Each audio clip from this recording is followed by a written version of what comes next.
Meus amigos, vamos falar hoje sobre um tema bastante interessante, que é a previsão que o Código Penal traz de como tratar situações em que, dentro de uma relação conjugal, um cônjuge, seja o marido ou a mulher, pratica um crime patrimonial contra o outro.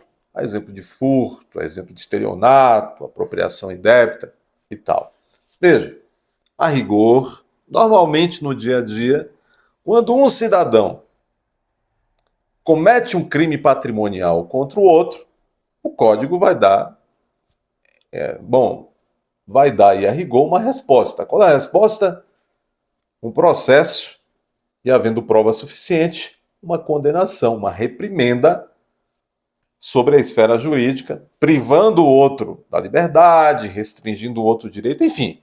Furtou de alguém, o cidadão que furtou, em regra, vai sofrer uma reprimenda penal, vai sofrer uma condenação. Agora, neste caso específico de que estamos tratando aqui agora, os artigos 181 e 182 vai trazer as chamadas escusas absolutórias ou imunidades absolutórias. O que significa isso?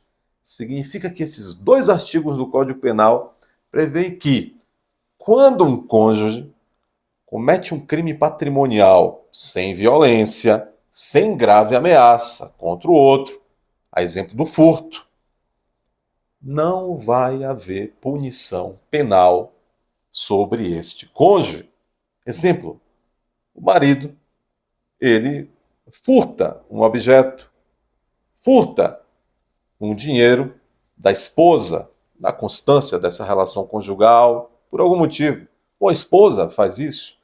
O marido se apropria indevidamente de um objeto, de valores da esposa, a esposa ou a esposa do marido. O Código Penal não vai punir estes crimes patrimoniais de um cônjuge praticado contra o outro, contanto que não haja violência nem grave ameaça. Por exemplo, se o marido rouba, o que é o roubo? É a subtração de coisa alheia móvel de outra mediante violência ou mediante uma grave ameaça.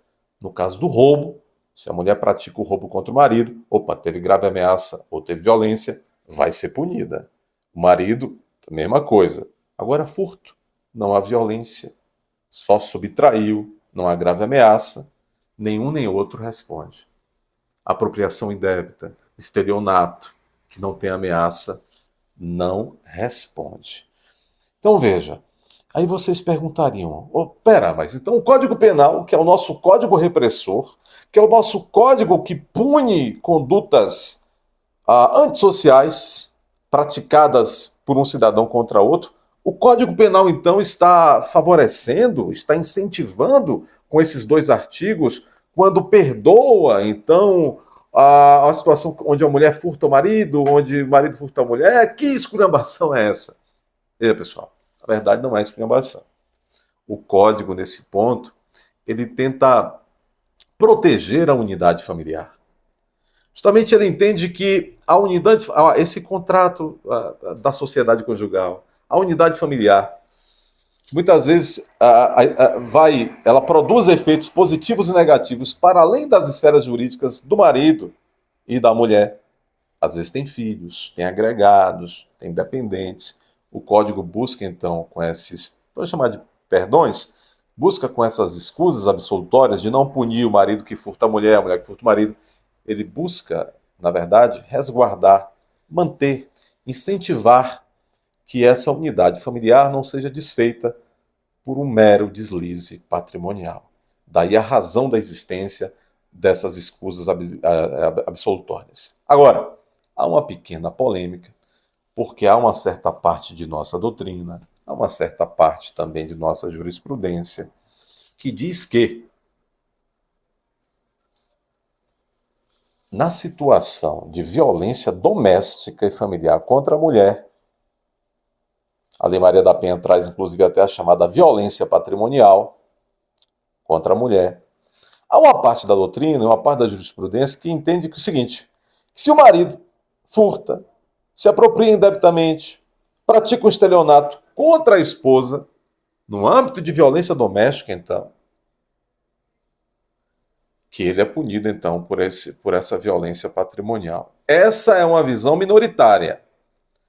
A maioria de nossa doutrina e a maioria das nossas decisões judiciais vai sustentar que, ainda que essas subtrações sejam feitas contra a mulher no âmbito da violência doméstica, ainda assim não se pune o marido que furta a mulher, que pratica um estelionato contra a mulher, e, portanto, também vice-versa, não se pune. Inclusive, a manifestação do próprio Superior Tribunal de Justiça, no RHC 42918 do Rio Grande do Sul, o Superior Tribunal de Justiça, a Casa da Cidadania, confirmando que, ainda que marido pratique furto contra a mulher no âmbito de violência doméstica, ainda assim não se pune esse furto. Então, olha que interessante o que aprendemos hoje.